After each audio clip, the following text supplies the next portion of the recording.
Welcome back to the Contacts Coaching Podcast. We are joined for round two by the Jamie Wood, who is the founder of Hyphenated Athletics.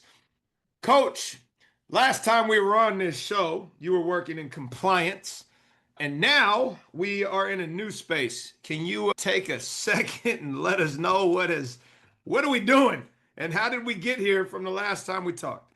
Yeah, man. First off, thank you for having me on here, Climo. A lot has changed. A lot of time has gone by, and my transition from compliance to NIL Director at Texas A&M for a short amount of time to now being on the outside working in, it's been a roller coaster, but it's one that I feel like plays a part in kind of the branding, man. Hyphenated, really speaking to the complexity and the fullness of our experiences and our existence. When you think about the various things and steps in our journey that have gotten us to where we're at, all of them play a part in that. And so how can we use every bit of that to serve and support those that are in front of us, man? And so I'm using my playing background, my compliance background, my administrative background, and then my NIL practitioner background to now support athletes, families, institutions, and brands trying to navigate and make sense of this space.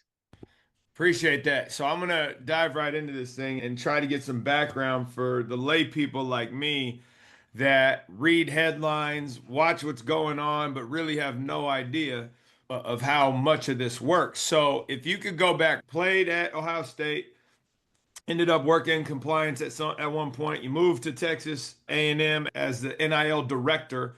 Give us a quick snapshot of what the compliance gig was like, how that transferred into this NIL director thing, and what that was like. And then ultimately, how you pivoted away from this to create what you described essentially as a startup in this space of player movement. And when I talked to you a couple weeks ago, I think I asked you, you're essentially an agent, right? And you're like, yeah, but not really. So there's this whole big umbrella that captures all of this. But if you could just give us the background, compliance to the NIL director behind the curtain to now where you're at and what that encompasses. Yeah, as a player, compliance was the feds. They were the people that told you no, that what you couldn't do, what you shouldn't do. And then I guess as I transitioned and got involved, there's some positive parts of compliance too, right? I like to call it creative compliance. Those that are able to help you find a yes, where is the gray area? Because so much of the rules, the bylaws that exist, and I'm sure it does on a high school level, they're interpretive. There's some flexibility there in how you interpret and how you apply what's legislated. And I think diving into compliance for the 7 year span that I was in compliance, I was privileged to be alongside of what I would call some heavy hitters in the industry, some people that I feel like expedited my growth and my learning journey just because of what they know of their space, right? The eligibility piece, there is the extra benefits, the amateurism, which now looks totally different. And then there's the educating coaches, right? Coaches come with you with a lot of questions. They're trying to find an advantage. They're trying to push the envelope. Our job was to find and get to a yes without jeopardizing our institution. And so what I understand of compliance and what I learned in compliance is literally like just risk management, because you're day trading risk every day when you're in this industry. And that I feel like prepared me for the transition into what I call the offensive side of things, which is what NIL is, where the compliance can be looked at as defense. There's the players, the athletes, they play an important role in our industry. And I think one of the more important roles, none of us would have jobs if we didn't have athletes, right? And I think this industry evolving into what it is today is forcing everyone to reimagine where they fit and how they function in this space. And I think that's been the biggest challenge for folks, is because, athletes just getting a scholarship, being grateful for what they get. And now is like they're getting that and some. And in many cases, they're getting more money than a lot of people that work around them and work to support their efforts. And so I think it's just a wild kind of just reimagining of the space.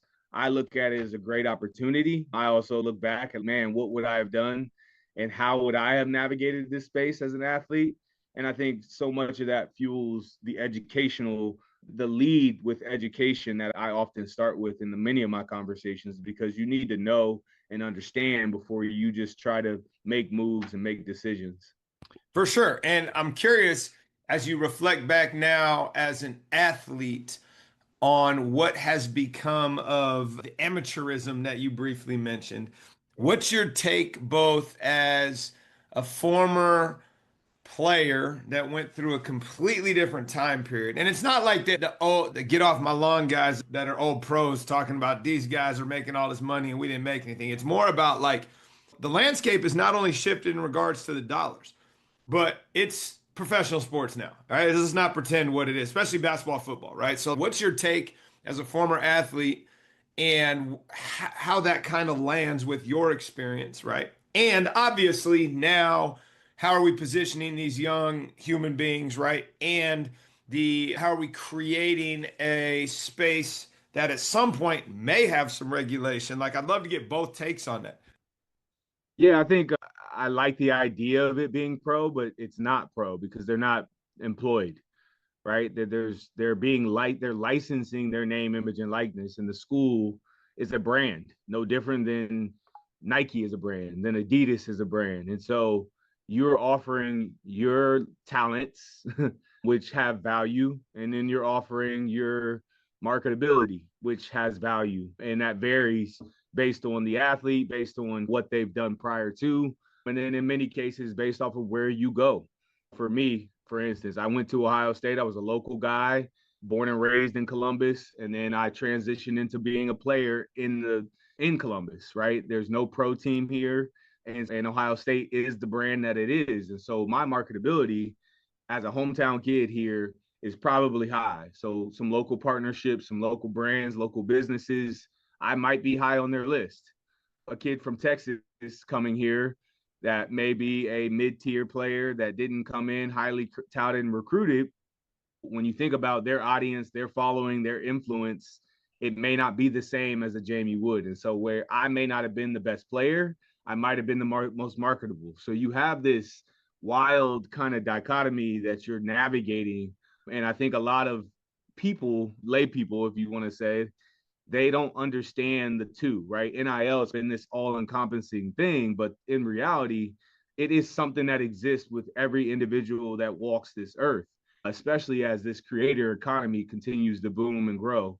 And I'm sitting here on a podcast with Coach Climo, right? You are now creating a platform using and leveraging your audience, and then eventually my audience will probably tap in due to me being a guest on here. So it's no different than what's happening across the world.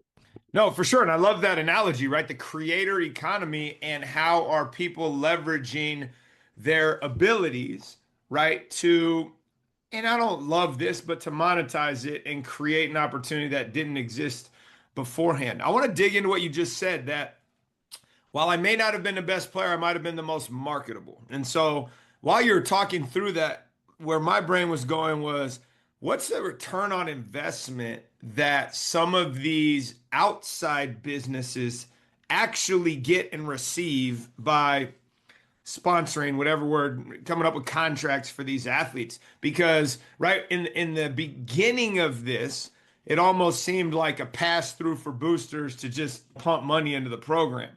But I also know, having one of my guys out there, that there's some smaller things with local businesses that they get as far as access. The companies get reposted by the athletes, right? They're getting a little bit of traction and maybe an audience or customers that come through based on that. But in all of your years doing this now, how much benefit is there to these companies versus, nah, I'm just a diehard Buckeye fan and I want to make sure they're at the tip of the spear? Yeah, I think your point earlier about around the evolution, right? It started as, all right, NIL, you guys can do it. And it was just haphazardly thrown out there.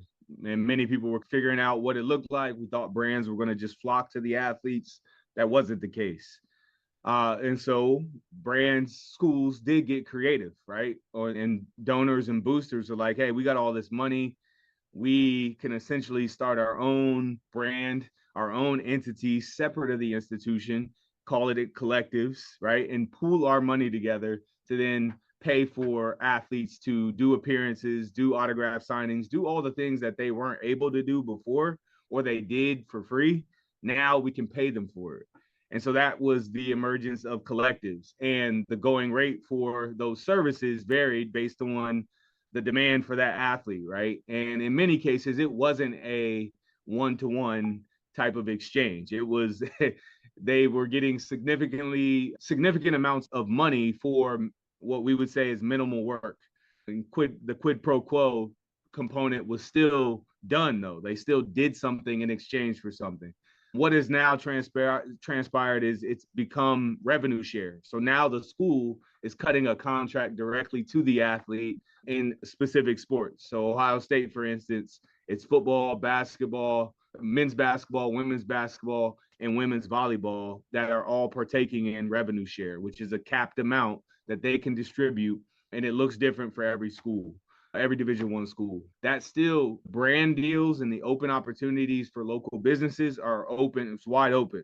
However, that is going to be predicated on the business's desire and engagement in what I would call digital marketing in most cases, because that is where most athletes are going to be. That's where their audiences are. They live on this device and this cell phone. And with the expanded reach, the kid coming from Texas, the kid coming from Ohio, moving to California, they're bringing a new audience, right? And depending on what your product is and what your service might be, it might be something that you can use and leverage to expand your reach and your sales, whatever your goal might be.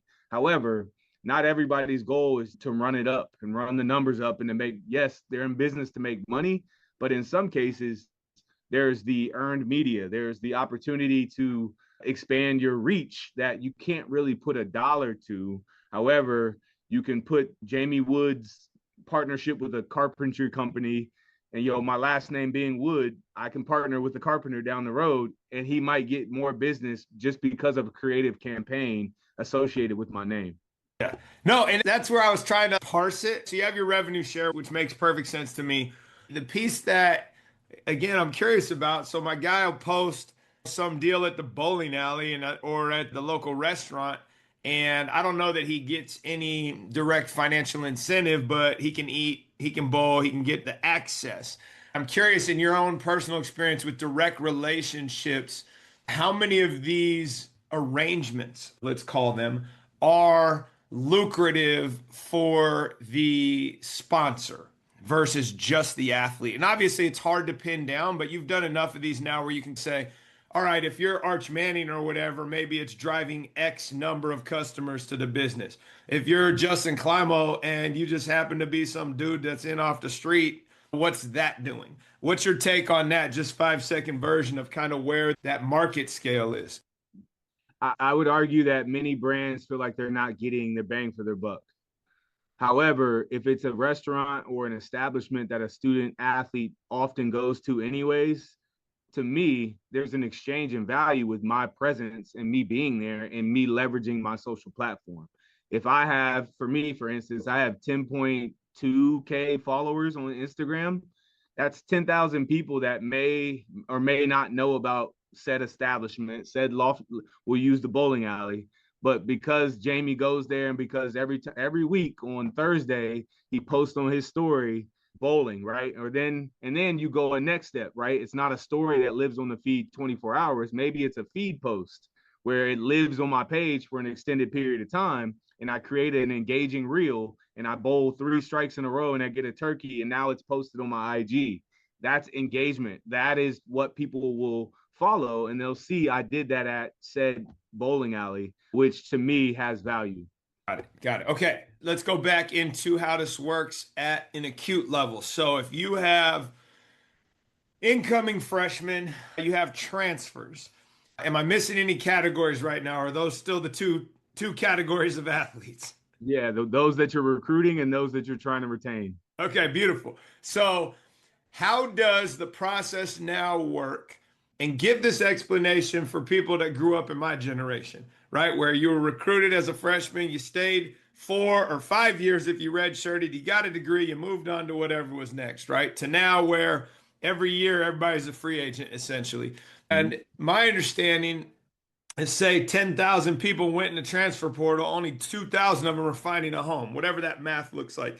But can you give me the rundown for what it looks like for a freshman these days, especially in the major sports? And then the space that you're, I won't say most versed in, but that you seem to swim in is the transfer opportunities. But take us down that and what 2026 looks like in college recruiting.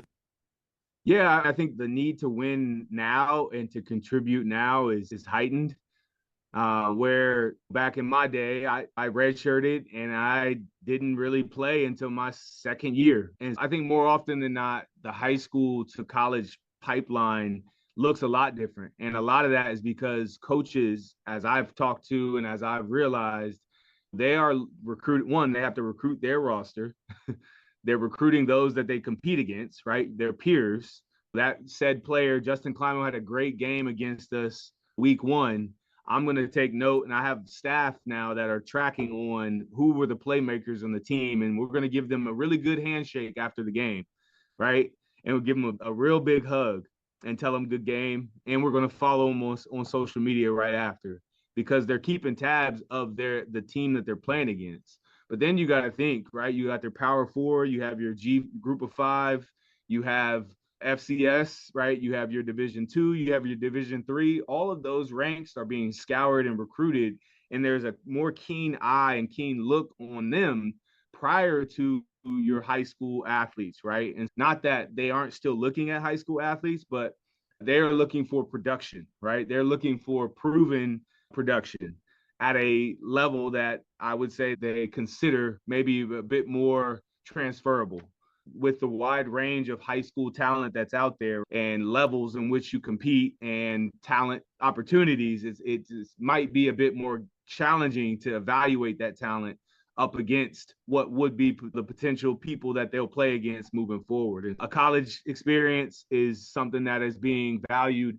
in a way that it wasn't before. And I think with that open door every season, every end of the season, it's creating way more people that are being evaluated. And I think from an attention and visibility standpoint, coaches can only evaluate so many. And so if they get a transfer guy before they get a high school guy, in many cases, they're taking it. So what's the path then for the high school guy like you that, I mean, ultimately was coming in, was redshirting? It doesn't matter that it's at the Power Four level. Take your local level, right? The Big West, or excuse me, the WAC or whatever it is, right? The entry point for that athlete who used to redshirt is still there. It But is. how are those kids supposed to find homes these days? Well, I think as I advise and talk with athletes, I think there's an extreme importance of maintaining and facilitating that communication in a respectable manner, right? The days of ghosting these Division 2 programs and not responding to because you just want D1 or bust, I think that would be foolish. That would be against what I would advise a student athlete to do. But I understand that mindset, right? For me, I was a 4-star Army All-American. So I had opportunities that I think in this era I still would have. But I think the pathway to getting to, say, I never got an Ohio State offer, but Cincinnati was like they were my first offer. That is still a great program. And I still might go there for 2 years, 3 years, and still have my aspirations as an Ohio kid to still play for the Buckeyes. Me playing on that Cincinnati platform or Ohio University and producing and showing that over time might make me more marketable to an Ohio State now moving forward. All right, so that's a really interesting rabbit hole we can go down to where, as a non-athlete, right? As I work with our kids and they're looking at where they're going to go to college, and they have their version of, I didn't get into Stanford. I'm going to go to UCLA for the year and then maybe I'll reapply to Stanford. And you have a handful of people that think that way.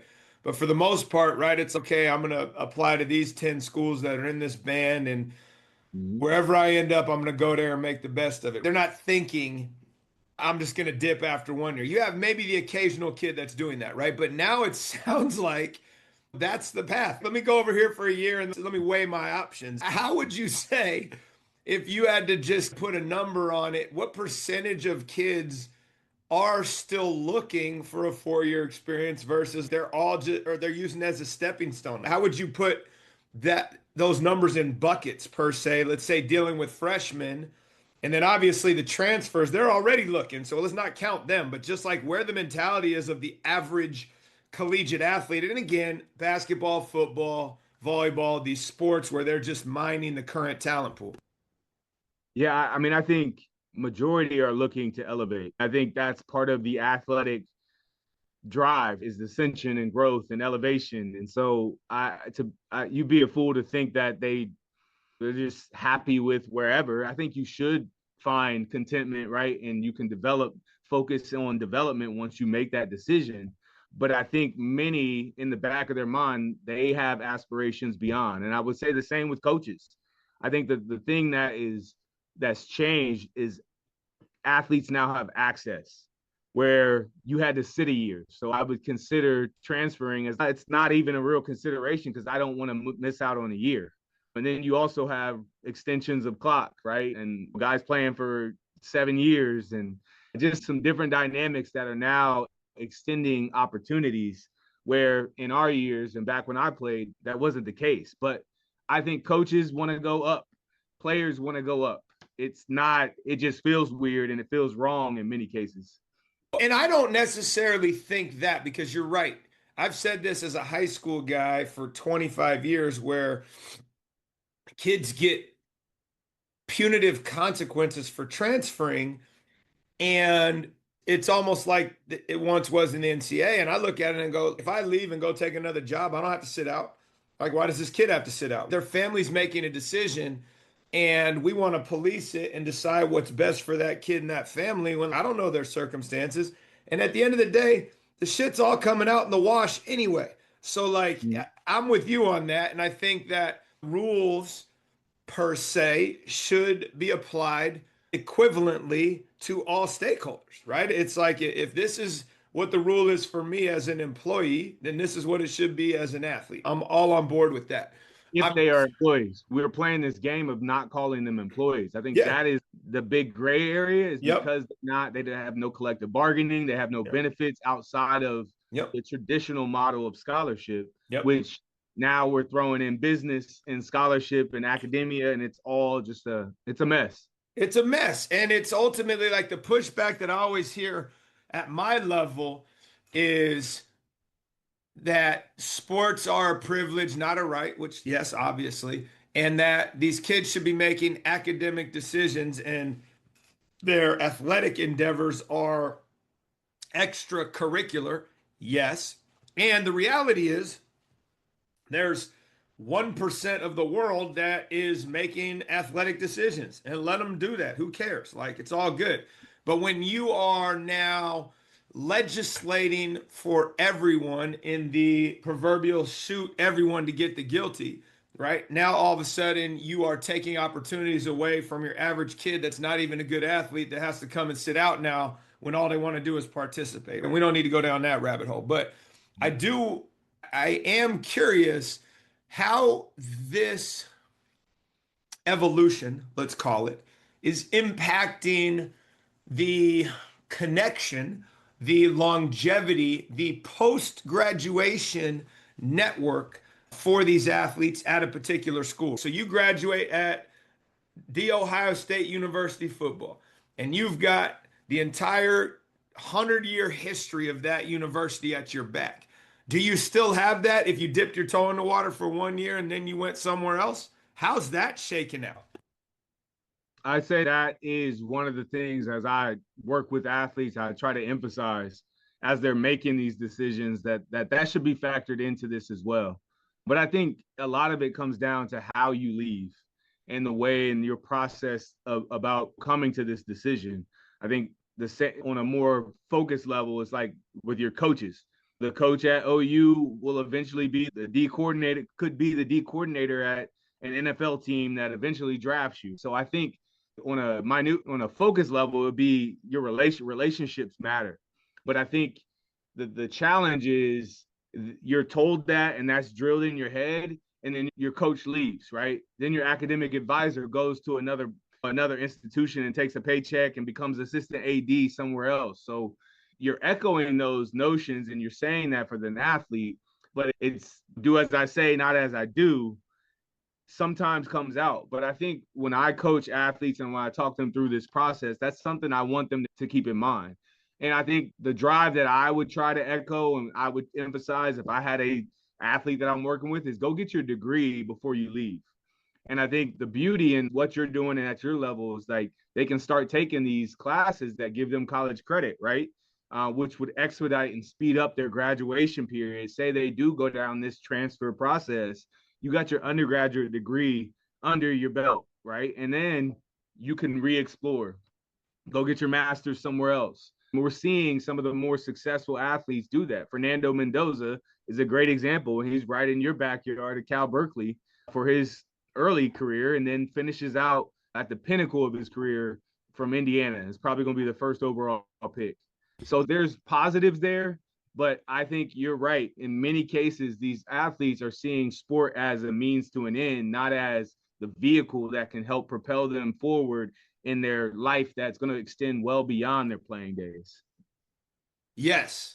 And in your era, and I don't know the percentage of people on your team that thought they were going to be professionals. I would say 95%. And what's the reality? 2%. Okay. Has that changed with the transfer portal and the money? I'm trying to think who said it the other day. It might have been Cal.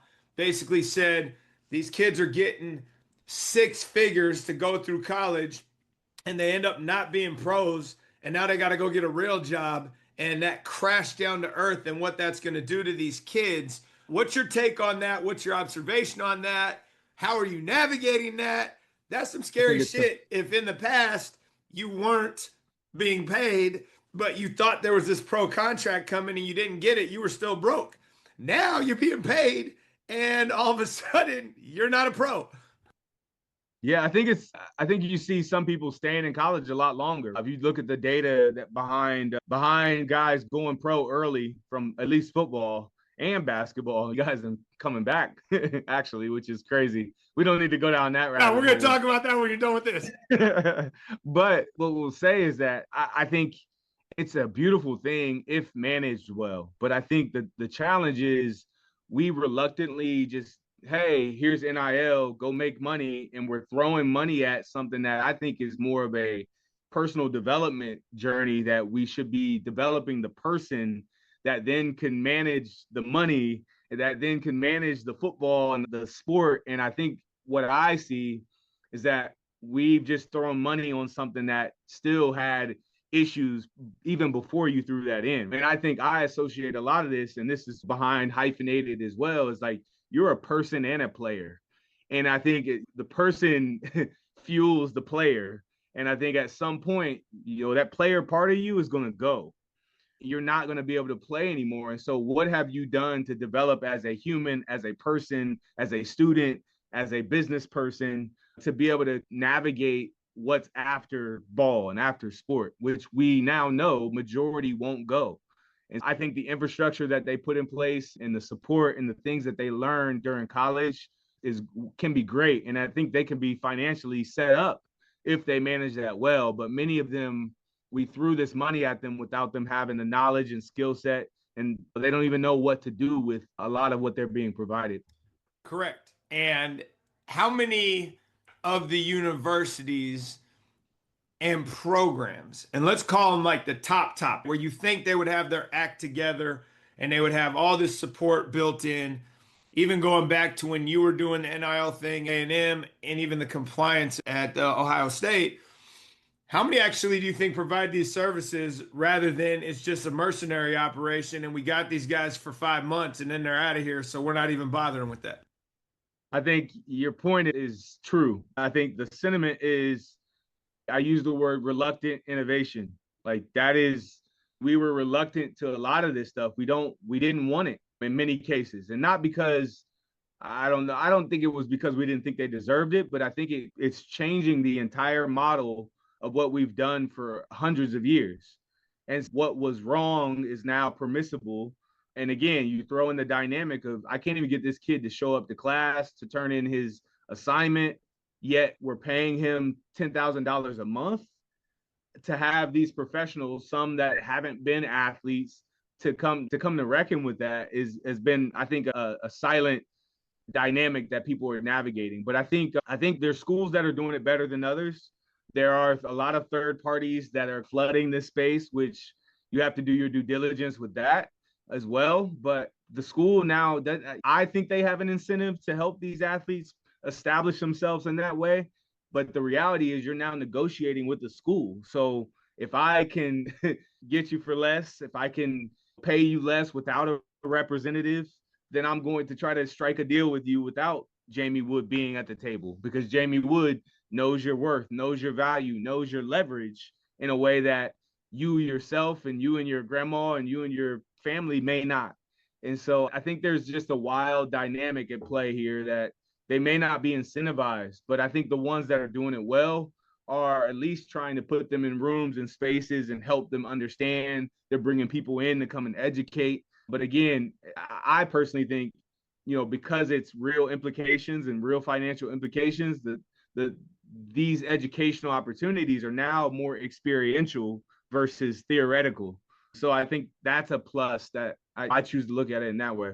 I think you look at the professional organizations and the leagues generally have these rookie symposiums where there's at least one breakout session on managing your money.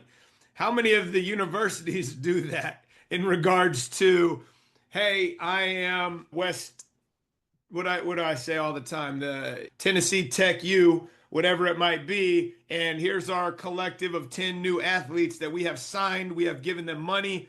Are we having a breakout session about what to do with your money? Or is it just the Wild West and it's not our problem?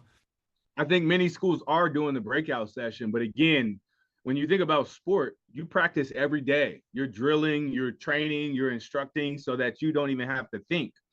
That's a whole nother playing field that if you're just doing one session, how much is actually sticking, right? You do one session and then maybe you put them in front of, your agent has a financial advisor that they put you in front of. The hope is that these third party people that are now a part of your team as an individual will start to establish the proper checks and balances for you to be able to manage that. But the school being responsible for that and being liable for that, a lot of times I paid you, you're not an employee, you're a contractor. I'm gonna let you go ahead and figure that out. Yep. And that's probably the smart move on their part, as much as it seems like they are deferring their own responsibility. So it's very interesting dynamic.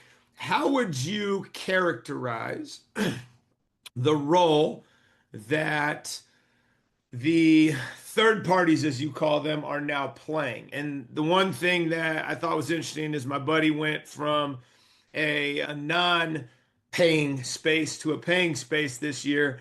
And he said the entire dynamic of recruiting has changed. Essentially, they identify a kid now and just hand them off to their general manager, and then the GM takes it from there, which to me is wild because it used to be like the head coach goes in the room as the closer, and now it's not. We're just going to negotiate this on the back end.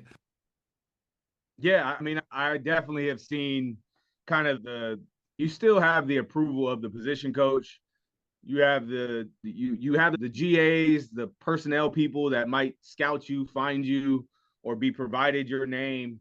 It then goes up to the position coach, and then it goes to the coordinator, and then it might go to a group of other executive level coaches.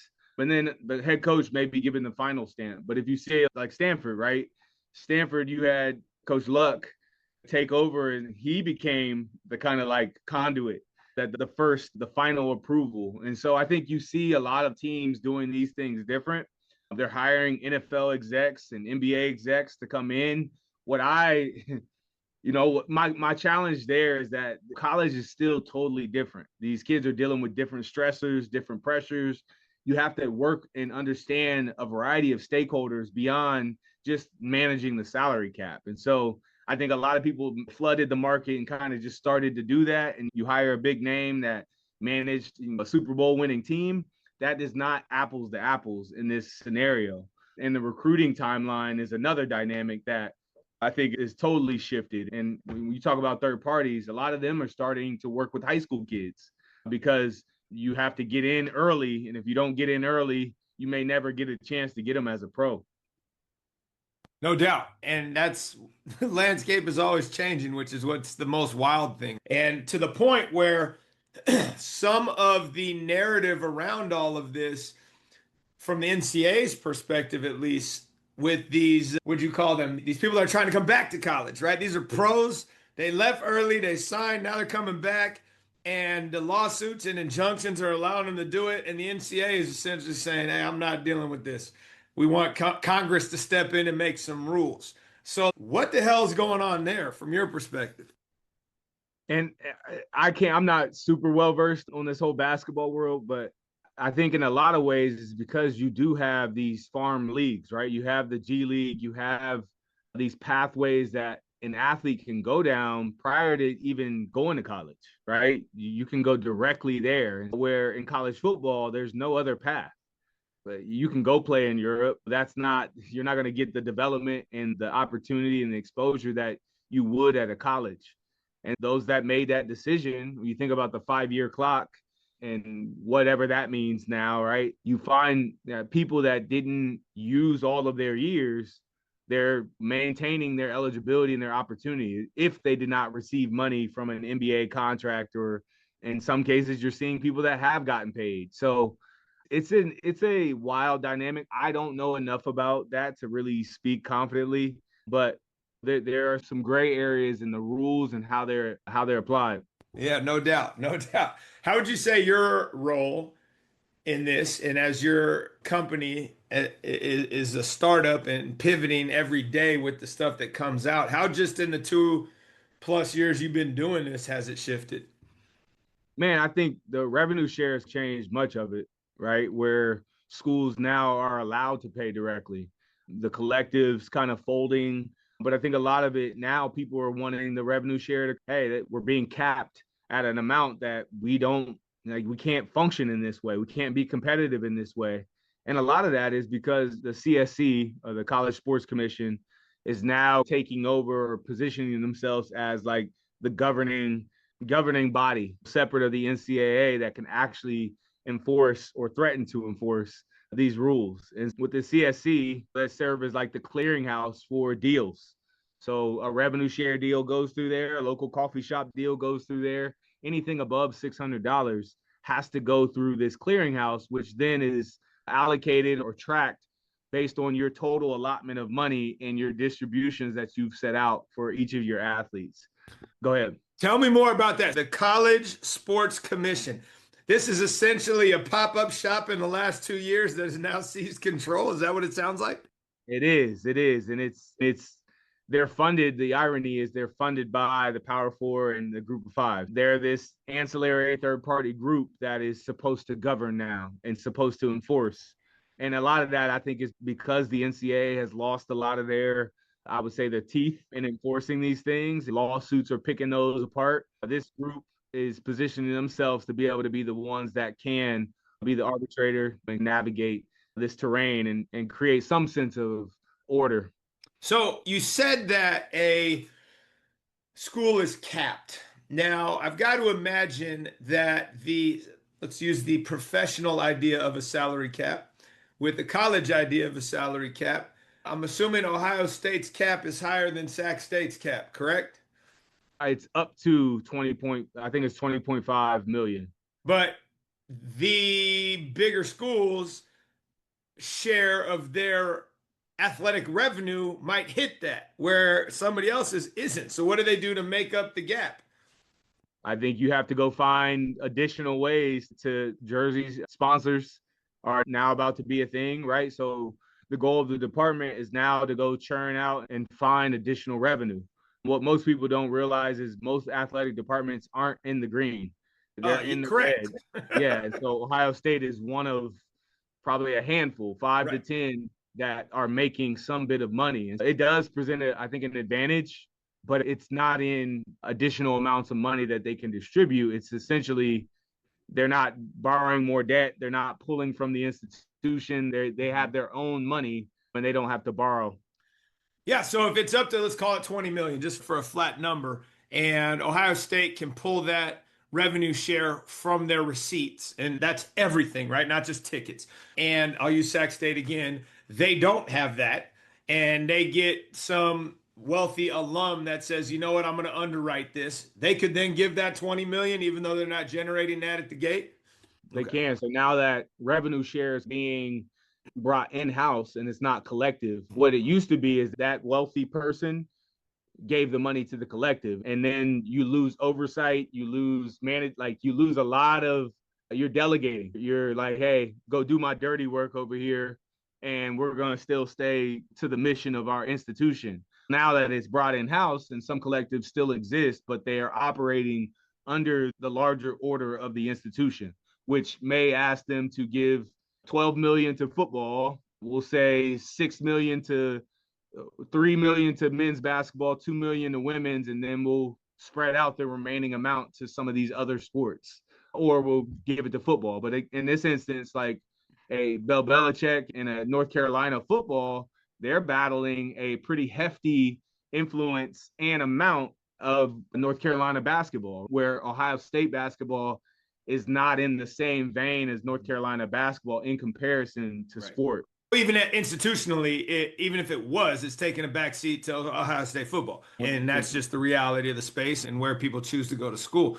Okay, so you have this funding issue that gets divvied up, however that piece of the pie gets divvied up. How do I want to say this? How is that now? The collectives, where they used to have no oversight, and now there's more oversight, yet you're paying athletes, and I don't know if this is true or not, but basically the kid that played quarterback for Miami, they asked him something about class, and he's like, yo, I graduated 2 years ago. So like some of these kids that have been in school for so long aren't even going to class. How does that work? I think that was misquoted. If you listen to the remainder of that, he speaks on he wasn't enrolled in anything. The game was in January 15th. That's in the next semester. Gotcha. So he's not in classes. He was taking online classes. Okay. He may have gotten a master's. He may have just taken certificate routes, but you do still have to be full-time enrolled to be a student athlete. I think that definitely created a lot of buzz, but that wasn't the case. In some aspects of basketball, guys that are going to the NBA after their first year, and this has been known over the years, their second semester, they're not going to class because they're not going back to school. So as an old compliance guy, I'd love to get your take on this. What are the actual rules around athletes being eligible based on how much coursework they're taking? Yeah, they still have to be full-time enrolled. And that's a given. If you're an underclassman, unless you are in your final semester of enrollment, based on like graduation projections, you still have to be full-time enrolled. And so whether you withdraw, you still can cost your team APR points, athletic progress points. And that is something that impacts your program, which is the second semester, because the game or the tourney is not until March. Yeah, they're still enrolled through then. That doesn't mean they don't withdraw. It'd be in their best interest to finish for the course. Yeah. So I didn't even think about that. You just said it. How has the transfer thing started impacting people, institution APR, and the rules around that? What have we seen from there so far? I think that it still follows you, right? So that is still impacting you. I think there are a lot more leniency and exceptions and waivers around that, just considering the chaos that is ensued. But it's still a factor, man. And progress towards degree is still a factor, right? And I think I worked with a young man this past transfer portal, and he's been at 2 different institutions, or actually 3 different institutions. And, he was considering the portal this past semester. And I think after evaluating everything and me giving my honest advice to him, it's like, dude, you still haven't gotten your undergrad degree. You have a great opportunity here. You're a starter. You're a captain. I know you have Power 4 aspirations, and that's where you started, but you can make it here. And it's in your best interest to finish it out because you graduate in May. How open do you think people are to hearing that versus, yeah, that's cool, coach, but I'm out of here. I'm doing this because I want to go get a check? Some of the dollar amounts that are being thrown around, it's kind of, I understand why you would second guess that, right? But I think in the grand scheme of things, it's what do you value? What's most important to you? And I think those are the questions that we ought to be asking. I think it also comes down to relationships. These culture still matters. And I think the days of coaches being dishonest and misleading and playing tough to crack, like those days are not gone, but it's in your best interest to maintain a healthy, open relationship with your athletes in a way that I don't think they have in the past as consistent and as frequent as they should. And I'm assuming you're talking about projected playing time, where you fit on the depth chart, All guys that. trying to keep you around just as backup when in reality you're never going to see the field. Now you're saying it's in the coach's best interest to be like, hey, Jamie, listen, man, you're on the outside looking in. You should probably look elsewhere if you want to play. We love you. We think you're a great culture guy, but you're not seeing the field here. Yeah, I think in that term, I think you see a lot of names in the portal that if you get a pulse check, many of them have been told to get in, whether it be they're hard to coach, they have somebody else that they've been talking to before the portal open that they think they're going to get. I just think that there are coaches, it goes both hands. There's guys wanting to leave and choosing to leave. And then there's guys and athletes that have been told it's time for you to go. We're changing scheme. We got a new offensive coordinator. You don't fit here any longer. And this is their opportunity to do that. Wow, that's got to be a really interesting dynamic if we go way, way back to where the assumption of a scholarship was that you had a 4-year opportunity to grow and get better and work your way in, to when then it became clear, no, these are 1-year agreements and coaches can clean house whenever they want, to now where there's like active, yo, man, this ain't it for you, go away. What's You've been in this a long time. Give me your take on how that shift has happened. What are the goods? What are the bads? How does that impact the schools? How does that impact the athletes? Just give me your catch all. Yeah, I think you got to look at the buckets of money in a variety of different ways. Not everybody's going to get NIL. If you go to a Division I institution, you're expecting a scholarship, right? And so you have your financial aid agreement, your scholarship that used to be 4 years, that in many cases, that's being mirrored with your NIL agreement, right? Or at a lesser amount. I've seen a number of schools this transfer cycle write agreements for spring only for guys that, yeah, so there's a spring evaluation. And if they don't have a scholarship for you the remaining semester, you basically are a walk-on, and so it either incentivizes you to leave. It gives them the flexibility that if you got here in spring ball, you laid an egg or you got hurt, we can make a decision, remove you from the roster and move forward. So there's probably a lot of that. What I saw in those situations is they wrote that agreement for spring only, but they put a NIL agreement in front of them that extended for the entire year. So in many cases, had they not had somebody that understands aid agreements and how that should be mirrored to, they would have been in a spot where they got money on the other end of here that you're probably not going to stick around to keep. Yeah, that's So, wild. so it means nothing. So it's creating a dynamic on all ends. That's like the NBA 10-day contract. Just here to Yep. come test it out, and then too bad because you can't go back where you came from. Yep. Holy shit. Yep. Wow.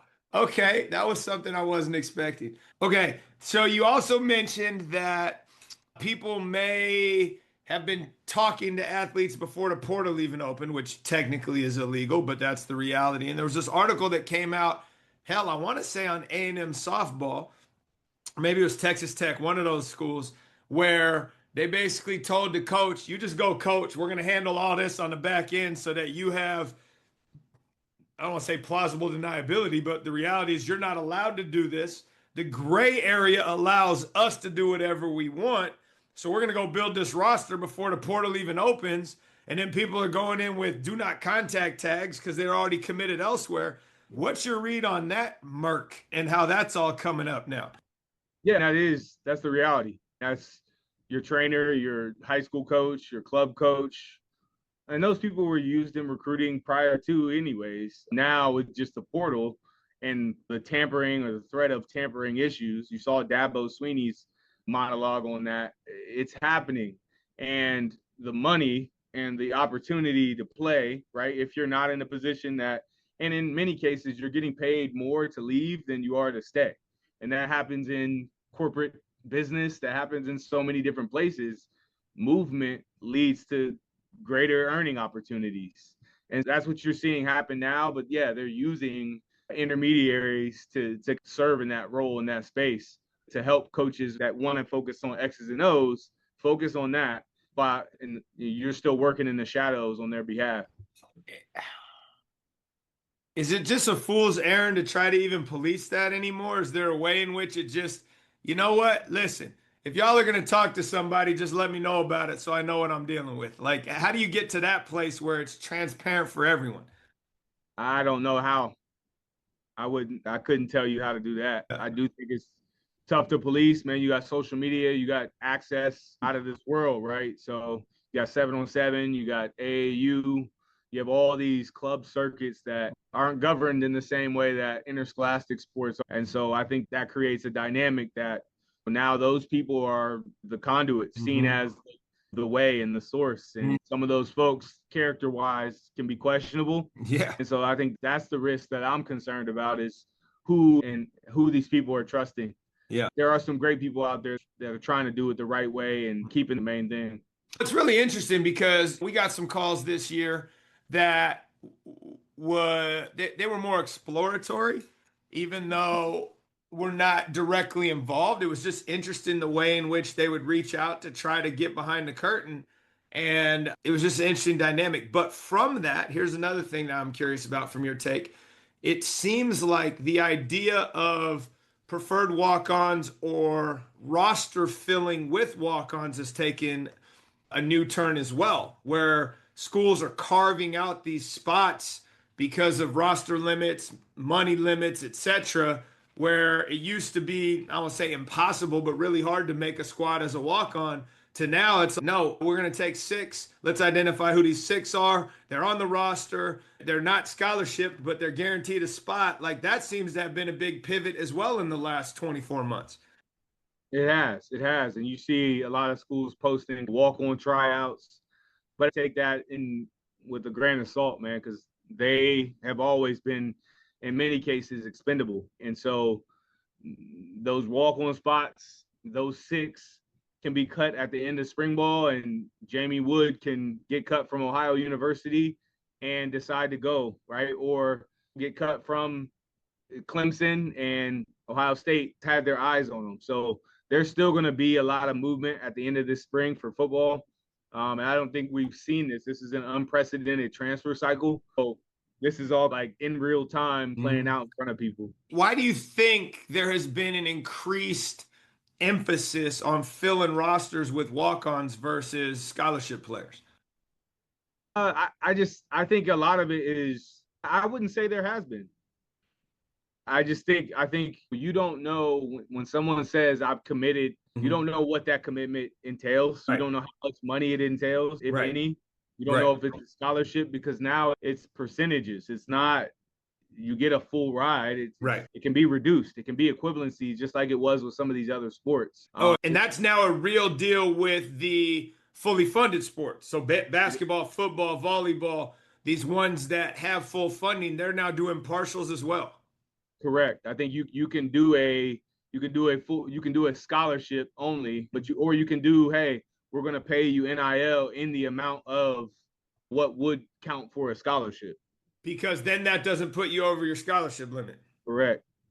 But there's still roster caps, no? There are. So talk me through that a little bit to the extent you can. And I don't remember the math on it, but let's just say NCAA Division 1A football team has a cap of 100 roster spots and they're allowed to give 100 scholarships. Let's just keep the math simple and finish with this. Yeah, I think so much of it it's fluctuating. You might go into spring with 85, right? And you still need to add additional amounts. And so you might have walk-ons. You might not hit the 105. It's a cap.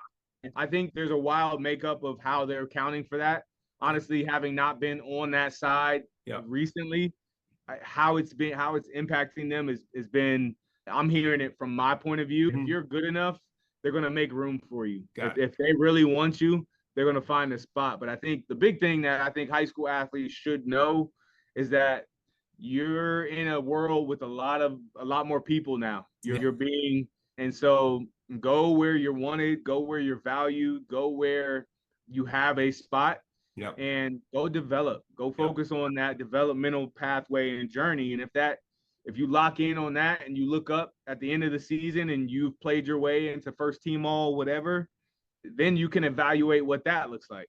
And I think that's what I would advise, is just be real with yourself, be honest about where you're at, and be mindful of who's advising you and who's in your ear, and what their incentive is in it. Yeah, no doubt. That's a great place to stop, Coach. I appreciate it. We got to come back on. There's so much more I want to know, but I know you're a busy man, and I thank you for taking the time today to talk with me. I appreciate you, Climo. Thanks for having me.